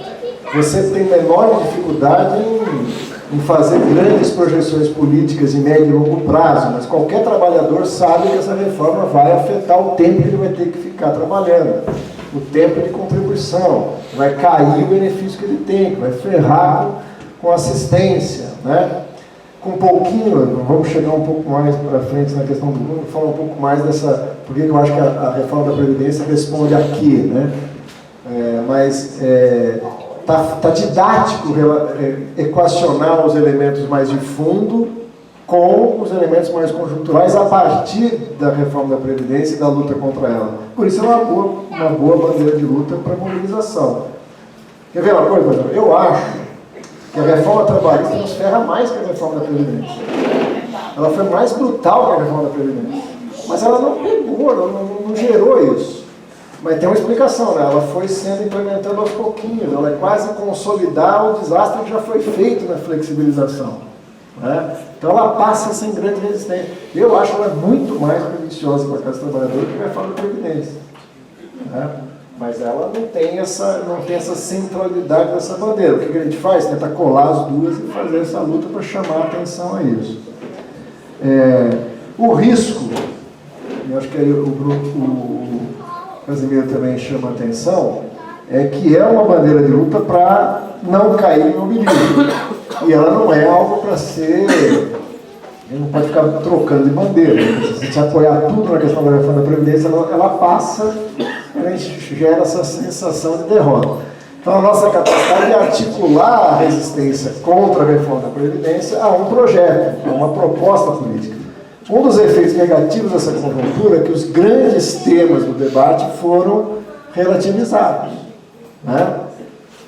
E isso é perigoso, porque nós temos que preparar para um próximo cenário onde a não discussão dos projetos mais de fundo do Brasil podem reaparecer. E aí a gente tem que colar a nossa luta contra a reforma da Previdência, a nossa proposta para reorganizar o país, etc. e tal. Vamos voltar a falar disso daqui a pouco. Já falando que o Williams fala, no cenário de ser aprovada a reforma da Previdência, o que ele produz, né? Então, primeiro, voltando a isso que falávamos antes, eu acho que não é o fim do mundo. Quer dizer, nós não vamos jogar todas as nossas cartas para evitar a reforma da Previdência. Quando o deputado vai lá, aprova, e nós vamos derrotar, acabou, o que a gente volta e tal, né? É preciso vender caro isso, sabe? Essa que é algo que a gente desaprendeu a fazer, de certa forma, na coisa. Vai passar a reforma, mas eles vão ter que impor essa reforma num cenário muito ruim para eles. Por isso que a positividade da greve do dia 28. Né? Não dá mais para o governo Temer. Ele até tenta. A greve foi fraca, foi insuficiente. Não, mas a greve foi uma resposta consistente, né? Foi significativo. Né? Vai ter que aprovar uma reforma pelos seus interesses, mas a população cada vez mais se desloca dessa aprovação. Tem que vender caro. Tem que ser uma imposição que fique claro quais são os interesses que estão lucrando com isso. Eu vou falar um pouco mais da reforma da Previdência, eu materializo isso. Mas é um conjunto de medidas. Né? Acho que, afastando um pouco a lente, veja, se a gente voltar em 2002, 2003, o compromisso de Lula para poder governar foi fazer alguns acertos. Não na dimensão e na profundidade que está acontecendo agora, mas muito semelhantes. Teve uma reforma da Previdência, ele acertou e fez uma reforma da Previdência. Nós esperneamos, teve racha, resistência, mas passou a reforma da Previdência. Né? Não foi isso que viabilizou, mas deu um fôlego ao governo e se manteve. Mas agora, né, está colhendo os frutos de uma estratégia errada. Né? Então, às vezes é difícil a gente afastar o olho e pensar mais no médio prazo. E tal, né? Não é a saída da crise, não é mágico isso. Não é que vai aprovar a reforma da Previdência e o governo Temer vai viabilizar a sua política econômica, a crise desaparece. Não é mágica assim, nós temos margem para fazer isso. Por isso que ele opera em várias frentes. A reforma política é algo que está vindo há bastante tempo. Né? Em 2013 adquiriu uma conotação mais popular, de questionamento das instituições, o limite da democracia representativa, isso foi derrotado, e a reforma política virou uma carta na mão do governo de uma maneira extremamente conservadora. Há muito tempo os estrategistas do poder diziam que a forma do governo, fundada naquilo que alguns chamam de democracia presidencialismo de coalizão, é algo muito instável. Né? É um presidente que tem que negociar com bancadas artificiais, com junções de bancada, para satisfazer um desagrada os outros, é fonte de uma instabilidade. É interessante isso porque era o que garantiu a estabilidade, se transformou em algo que agora gera instabilidade. Então eles já sabiam que precisavam fazer uma reforma. E o caráter dessa reforma, Gilberto Carvalho, na época secretário, né, do governo Lula, tinha a receita dessa reforma. Eles querem transformar 30 e poucos partidos em torno de 10 partidos. Para poder ter o quê? Para poder ter bancadas onde o governo, fechando o acordo com uma bancada, tem governabilidade. Né? Hoje o que acontece? São uma multiplicidade de siglas, a maior parte delas artificiais, com nome fantasia, né? Fanta sabor laranja. Não tem laranja. Né? Partido da social-democracia brasileira não é social-democrata. Democratas não são democratas. Né? Tem Partido Socialista que não é socialista, do Trabalhadores que não é trabalhadores, tem até comunista que não é comunista, então tem para todos os gostos as siglas. Agora, você tem PSC, PTB, PTB, tem uma porrada de siglas que são acordos regionais, que lá em cima formam pequenas microbancadas que acabam vendendo caro na hora de montar maiorias. E o preço disso está na raiz dessa corrupção, daquilo que agora emerge, né? Cargo do governo, financiamento de campanha, compra descaradamente de deputados, etc. e tal. Então a reforma política visa dar uma homogeneizada disso. Qual que é o problema deles? É que eles não conseguem operar essa reforma política, porque ela tem que ser feita pelos mesmos sujeitos que se beneficiam dessa forma. Então, cada vez que ela começa, ela tenta avançar e ela recua para um patamar muito parecido. Por exemplo, aquilo que está em pauta agora, na verdade, prejudica a gente, prejudica o PCB, o PSTU, o PSOL, né? Não chega naquilo que eles queriam fazer, que é aquela limpa de partidos, etc. e tal. Então, eles querem aproveitar o momento tumultuado para fazer uma coisa mais de fundo, que seria a lista partidária, que seria o voto misto, né? Uma combinação de voto proporcional e voto em lista, que são as receitas famosas que existem desde sempre ali. Já começo com a outra pergunta do que é que está em gestação, né? Uma das possibilidades é essa, né? Quer dizer, eles aproveitarem desse descrédito geral da reforma política e sair com uma novidade de plantão aí, que agora vai dar tudo certo, porque o voto vai ser em lista, porque o voto vai ser distrital, né? Alguma novidadezinha que até o povo entender já passou e passa por uma grande renovação do Congresso Nacional e tal.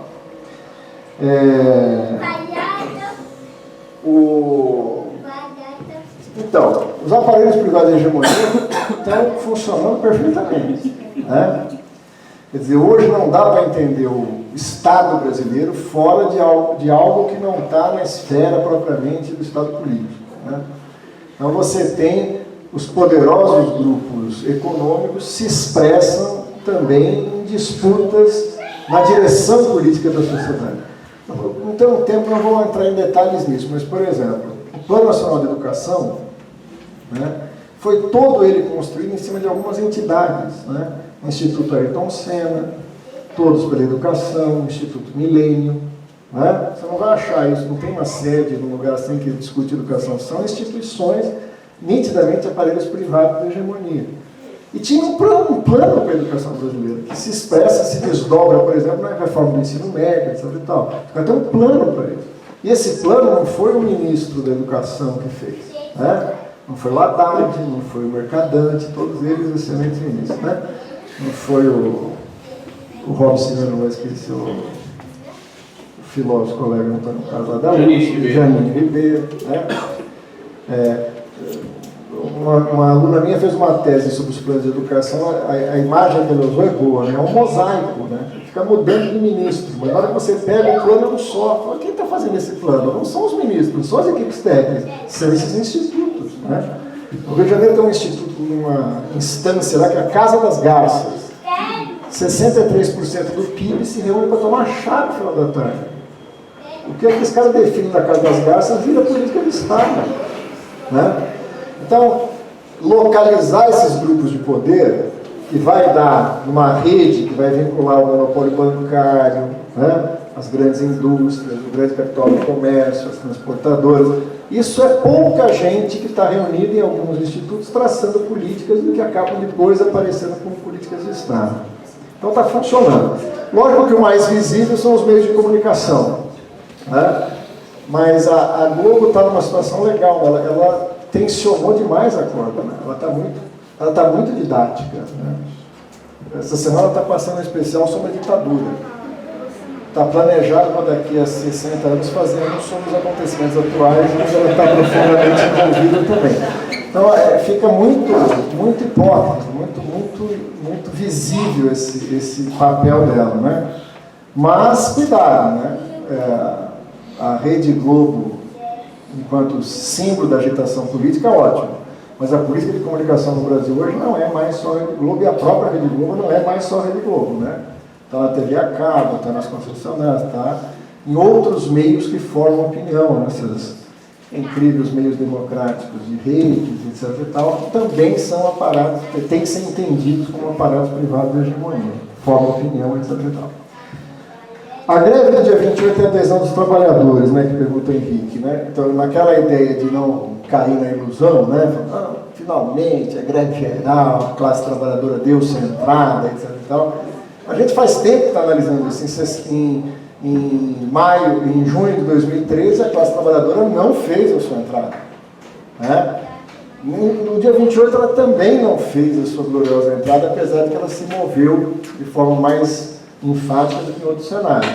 Mas é um dos efeitos do passivamento. Agora, por que a classe trabalhadora, seu núcleo central, a classe operária, está com esse comportamento? Né? A análise não é tão simples. Primeiro, porque ela sofreu uma brutal reestruturação. O perfil dela realmente mudou. Né? Segundo, que a crise provoca um efeito contraditório sobre a classe. Ela empurra um setor da classe, mas ela também trava um setor da classe. É o momento mais frágil da classe. É o momento que ela está mais desarmada para fazer isso. Terceiro, que nenhuma classe se move assim como um nervo que reage imediatamente à situação dada. Ela é histórica, ela é processual. Né? Ela tem que ter acumulado muito para poder agir de uma certa forma, numa certa direção. Não é aleatório. Né? E nós não acumulamos para isso. Né? Na verdade, é um processo de desconstrução da identidade e da consciência de classe. E deu certo. Essa classe não se vê como uma classe. Né? Ela perdeu essa centralidade que ela tinha em 79, 80, né? Em descompasso com o papel objetivo que ela tem. Eu acho que ela não perdeu esse papel objetivo que ela continua tendo. Mas, acredite, uma perda na dimensão da consciência é grave. Né? Se agora, dia 28, petroleiros, metalúrgicos tivessem parado na dimensão que foi 79 e 80, a greve do dia 28 teria sido outra coisa. Né? É pela desconfiança nas suas direções? Em parte é. Um episódio ali numa greve, uma manifestação, que ainda nessa luta, ainda no governo Dilma, o Sindicato Metalúrgico chamou um grande ato no Paço Municipal, era um ato unitário, chamado por todas as centrais. Então, estava lá a força sindical, estava lá com lutas. E os metalúrgicos de São Miguel estavam preocupadíssimos com a conlutas. Por quê? Vai lá os sindicalistas da Conlutas, eles vão puxar um fora Dilma, vão puxar alguma, né, uma palavra de ordem contra Dilma. Então eles fizeram um esquema de segurança, mas esse é um negócio, não sei se vocês conhecem o sindicato ABC, mas os caras são eficientes nessa coisa. Então eles fizeram um cordão sanitário em volta dos caras da Conlutas, para virar de costas para eles, assim, ostensivamente, para partir para o pau se fosse o caso. Aí vai o presidente da CUT e ele cita Dilma e toma uma vaia dos outros 99% da que mora no Paço, menos do pessoal da Conlutas, ficou quietinho que não ia apanhar. Agora o resto dos metalúrgicos são melhores, vaiaram o cara. Quer dizer, tem um descompasso ali entre aquela base operária e as suas direções enorme. Não vamos entrar em mais detalhes, tem uma aprovação de a transferência do custo do plano de saúde direto para os trabalhadores saía da empresa e passava para os trabalhadores. A empresa negociou com a comissão de fábrica, já tinha aceitado. E o cara botava em votação e a base falava não, vamos contra. Eu trocava a conta de pau para fazer agora de novo, vamos tentar de novo. E não passava, ele botou 3 vezes em votação. Essa assembleia acabou com cadeirada. Os caras tiraram os caras lá na cadeirada, dentro da Volkswagen. Então você tem um descompasso, uma desconfiança saudável. As pessoas não confiam mais nas suas direções sindicais. Agora, dizer que isso abre um vácuo, que é só chegar lá para fletar e ganhar o sindicato, não é bem assim. Né? O SCAP tem uma análise criteriosa do que ele chama de sindicatos conquistáveis, possivelmente conquistáveis e inconquistáveis. Alguns são inconquistáveis pela engenharia que eles fizeram de estatuto, de coisa e tal. É difícil com o sindicato, não é impossível. Mas não é chegar lá e botar uma chapa de posição como vocês sabem. É difícil. Diz ainda o Bruno, grau de conivência dos aparatos sindicais e das fábricas. Isso é terrível, o ABC é um excelente exemplo. Né? Tem um militante muito combativo, de anos lá da comissão de fábrica da Volks, né, que na reunião da comissão de fábrica da Volks denunciou um dos esquemas desse, eu não sei se era esse esquema do plano de saúde, mas era alguma coisa semelhante. Né? O cara tentou defender uma comissão de fábrica e esse militante falou, isso é absurdo. Né? Você está aqui a serviço do dono da Volks. Né? Você não pode defender isso numa comissão de fato, você nem sequer ouviu sua base, você está defendendo algo que você negociou por cima com aquele que ele está se lutando para referendar. Você está aqui defendendo a posição da comissão de fato. Peãozada, né? Não é muito sofisticada, tal, saiu uma porrada, né? Resultado, esse cara tomou um gancho. A empresa suspendeu ele por ter agredido o cara na reunião da comissão de fato. Porque se o cara queria provar que não tinha nenhuma relação, ele provou o contrário, né? Porque o cara, a fábrica saiu na defesa do cara. O grau de conivência da empresa com o sindicato é terrível, né? Terrível. Ora, isso vai, durante um tempo, se mantém, agora vai mostrando seus limites, né? Não sei, eu não tenho a informação se as fábricas do BC, que você está trazendo, se elas operaram em lockout, né? A conduta soltou. Então, eu não sei, eu precisaria saber lá como é que foi isso, né? Tem um segmento do empresariado que está descontente com a política, né? O presidente da BIMAC, Associação Brasileira de Indústrias do Setor de Máquinas, deu uma declaração na revista Exame extremamente dura contra a política do governo. Mas não é de se estranhar, porque a BIMAC sempre teve uma posição mais dura em relação a certas linhas da política econômica, principalmente industrial do Brasil. Mas o que eu quero dizer é que não há homogeneidade, né? Quer dizer, tem segmentos discordantes. Né? Mas eu não acho que a burguesia está a ponto de produzir lockout para desestabilizar o governo Temer. Né? A Fiesp tem uma certa unidade, um protagonismo naquilo que está sendo implementado. Vamos lá falar um pouco da Previdência, né? É bom para a gente se informar que vai fazer agitação e propaganda. Né? O fundamento da reforma da Previdência é o saneamento das contas do Estado, a recuperação da capacidade do Estado para manter a sua saúde financeira, leia-se continuar pagando os superávites primários, continuar pagando o serviço da dívida. É isso, né? Quer dizer, o fundamento é isso, uma disputa pelo fundo público. Para isso eles precisam provar duas coisas, que ela é deficitária e que na projeção ela é inviável, porque o número de aposentados ultrapassa o número de contribuintes, portanto ela se inviabiliza. Para poder comprovar isso, a reforma da Previdência está fundada em duas fraudes, não tem outro nome, são fraudes. Né? Veja, eu queria ser mais sério, mas não dá. Né? Assim, o nível é abaixo da pouca vergonha. Só é deficitária a Previdência se você desconsiderar duas das três fontes que formam o Fundo Previdenciário. O Fundo Previdenciário é formado pela contribuição da folha, pela contribuição social do lucro líquido, né, e sobre a parcela do governo. Quando eles fazem os cálculos, eles tiram a contribuição do governo e a contribuição do social sobre o lucro líquido. Só centra na contribuição da folha. Né? Então, mas aonde está escrito tem que ser os três? Naquele conselho jurídico, o William, cadê o William? Chama Constituição Federal. Né? É lá que está escrito. É uma das cláusulas da Constituição de 88. É assim que se forma o fundo. Não dá para tirar, tem que ser uma reforma, por isso que eles querem fazer a reforma para tirar isso.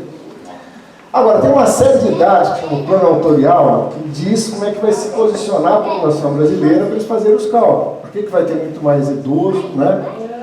Isso está, a professora Denise Gentil, do Instituto de Economia da UFRJ, foi professora de vários dos caras que trabalham no Ministério do Planejamento, no Ministério da Previdência, no Ministério da Fazenda.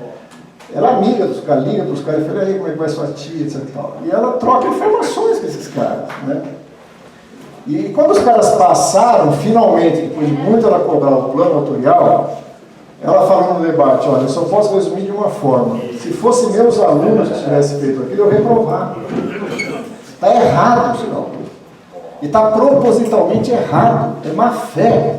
Eu vou dar só dois exemplos para a gente não estender isso aqui. Mas dois ajudam a entender.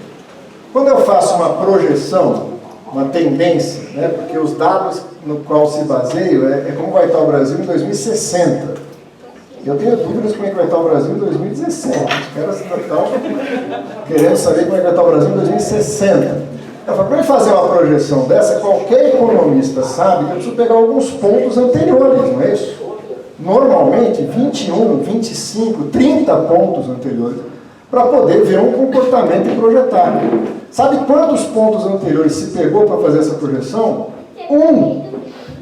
2014.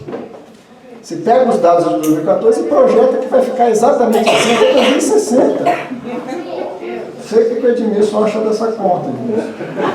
Mas a projeção dos caras da inflação é que a inflação daqui até 2060 vai ser 4.000%. É brincadeira, né? É farsa, é um negócio assim farsesco.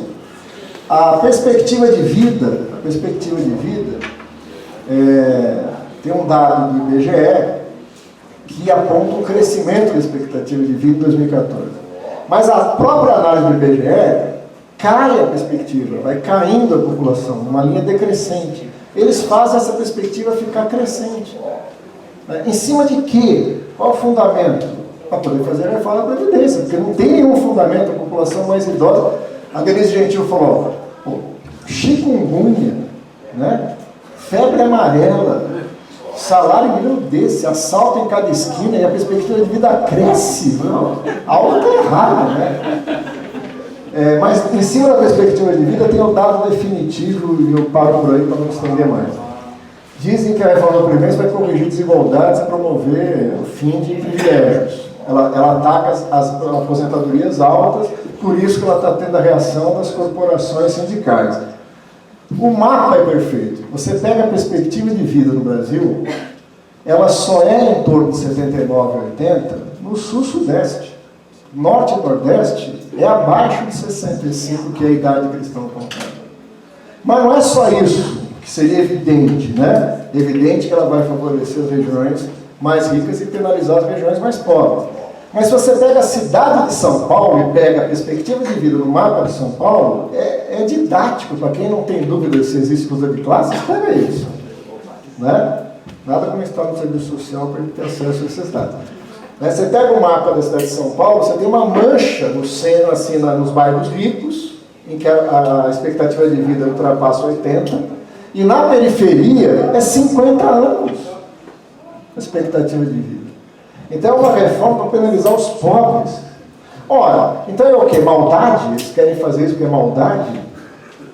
Não, a questão central é a seguinte: quem se beneficiará dessa reforma são os grandes bancos, as companhias e empresas privadas de previdência, os fundos de pensão, que são os caras que estão dando dinheiro para essa reforma ser aprovada.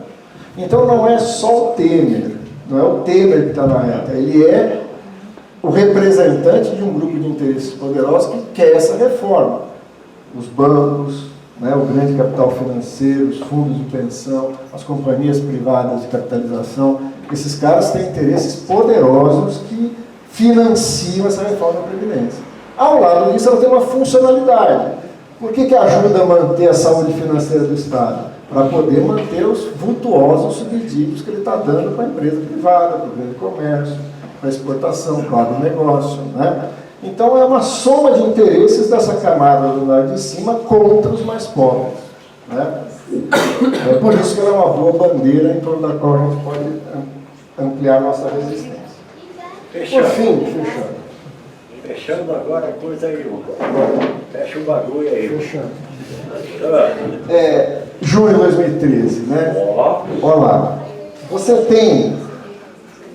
Legal de você fazer um negócio desse mais na perspectiva, que as pegadas das suas avaliações vão ficando, né? E aqui tem uma reflexão sobre 2013. Nós estamos vivendo um momento em que tem gente voltando atrás em 2013 para reescrevê-lo, né? 2013 foi um erro, as pessoas se entusiasmaram, agora estão caindo em si, percebendo que não deveriam ter ido para a rua. Não é a minha leitura, né? 2013 foi uma explosão que tinha fundamento, né? Quer dizer, aquilo que era o discurso ideológico, tudo ia bem, Brasil sede de eventos esportivos, a luta de classes acabou, agora é a conciliação de classes, tudo vai dar certo, explode numa rebelião popular, que a direita tentou aproveitar, né? Então nós não somos ingênuos, a direita nacional e internacional opera com uma tecnologia de desestabilização que está hoje a toda, por exemplo, operando na Venezuela. Você vê os carinhas lá na Venezuela da chamada oposição civil na Venezuela, né? É um negócio parecido com o que a gente viu em outros lugares, aí no Oriente Médio, né? Na Síria, na Líbia. Tem uma tecnologia de desestabilização. E ela realmente tentou atuar aqui, né? Falávamos de aparatos privados da hegemonia, os irmãos Koch, o Instituto de Estudantes pela Liberdade, jogaram peso nos filhotes disso, esses babacas da MBL que por aí até hoje. Agora, Júnior teve uma dinâmica que foi muito além disso, né? Ele rapidamente ultrapassou essas tentativas de captura pela direita. Tanto é que a direita, propriamente dita, deslocou nisso para aparecer em 2015 com cara própria, com camisa da CBF, etc. E tal, né? Festival de inteiriça que assombrou o país. Aquilo que foi lançado em 2013, eu entendo, está aqui escrito, né, como um momento em que a luta de classe assumiu e indicou um caminho, né? A possibilidade tática, estratégica, né, de uma alternativa não por dentro daquelas instituições estabelecidas, etc. e tal, que caminhe pelo caminho da insurreição, foi comprovado, né? É possível isso gerar um grau de tensionamento em que a crise do Estado possa gerar uma possibilidade de ruptura, né? Agora, diz o Edmilson com razão, é só deixar que mais uma vez exploda, acender uma vela para a Rosa Luxemburgo, e acreditar que a espontaneidade das massas um dia nos levará. Aí, como diz o Oscar, fodeu tudo. Dificilmente isso leva a um desfecho para qualidade para derrotar o Estado burguês, como a gente definiu aqui que ele está colocado. Agora, você diz, o cenário hoje é desse avanço, né? Eu não sou uma boa pessoa para fazer análise conjuntura nesse momento, né? Assim, às vezes eu descolo um pouco para poder fazer certas análises que nem sempre são aquelas que correspondem assim, à necessidade que é da agitação no momento, né? Eu acho que nós estamos num bom momento. As lutas cresceram, você tem uma retomada. Mas aquilo que eu tenho visto como resultado da conjuntura, que é a base para a gente agir, é de muita dificuldade, né? O Bruno falou, o Henrique falou, várias pessoas colocaram, né? A classe ainda não se move, né? E ela não vai se mover espontaneamente só. Tem um grau de espontaneidade, mas tem muito trabalho a ser feito, tem trabalho de base, tem trabalho de organização, tem trabalho de retomada de projetos, de enraizamento na classe, capaz de ela entrar com um perfil diferente daquele que ele está hoje no momento. Isso é um trabalho de médio e longo prazo, né? Eu não acredito que a gente tenha um momento de ascenso onde a crise por si só gere um cenário que a gente possa aproveitar. Já começamos por isso, vamos terminar por isso. Isso não nos deve levar ao imobilismo, mas deve fazer a gente pensar assim, seguir nos passos concretos da estratégia que a gente tem assumido. É preciso construir patamares para isso, é preciso dar mais densidade para isso, né? Só que hoje, veja, a proposta de esquerda, ela tem que resistir. Mas é uma posição defensiva, você vai só resistir. É uma tarefa monumental resistir diante daquilo que está se consolidando como um senso comum conservador no país, né? Assim, a posição de esquerda, a direita adoraria colá-la ao petismo e falar como se fosse uma catapora que Deus já passou, joga fora, não existe mais. Agora, o moderno é ser liberal, o moderno é ser progressista, né? Então, vamos enfatizar esse governo como um governo ruim, vamos apresentar um verdadeiro liberal, bonzinho e tal, né? Será que é isso que está sendo gestado nos laboratórios da burguesia? Pode ser. Então, resistir para dizer que existe uma proposta de esquerda, que ela defende os interesses dos trabalhadores, que a ordem do capital vai se beneficiar desse período de cenário que a gente puder antecipar, é a nossa tarefa nesse momento. Tem a possibilidade de um levante social? Sempre tem. Sempre. Né? Sempre tem. A capacidade da classe trabalhadora perder a paciência e se revoltar com tudo que está isso é palpável, né? Quem diria, né? Quer dizer, os índios estão mais avançados que os índios já estão começando a perceber que 500 anos foi suficiente já, pô, chega, né? Então tem uma radicalidade na resistência, mas vamos pensar o tamanho da violência que estão submetidos. Não é à toa que movimentos sem terra, indígenas, tem esse grau de radicalidade, porque eles estão na linha de frente com uma violência muito grande. Quem são os assassinatos na luta social no Brasil? Né? Você pega uma realidade como na Colômbia, que o líder sindical é assassinado numa velocidade imensa. Você pega uma realidade como o Brasil, quem é assassinado são os militantes da luta pela terra. Né? Sem contar a criminalização da pobreza e os assassinatos nas periferias, nas execuções que acontecem. Né? Então é evidente que essa franja do movimento social tem uma radicalidade maior. Ela pode produzir uma sublevação? Pode. Ou não. Né? Agora, a tarefa de um partido como o nosso é dar consistência a isso. Né? Vamos lembrar o começo dessa história lá atrás, nos idos da formação da Liga dos Comunistas. Né? A Liga dos Justos queria uma rebelião dos mais pobres. Os mais pobres se juntam, a situação é insustentável, nos levantemos contra os ricos do mundo. Né? Unidos. Né? Então, essa forma de sublevação sempre é possível, sempre é presente. A nossa tradição é dotada de uma direção consciente, a destruição da ordem capitalista, a construção de uma alternativa socialista. E para isso os sujeitos são trabalhadores.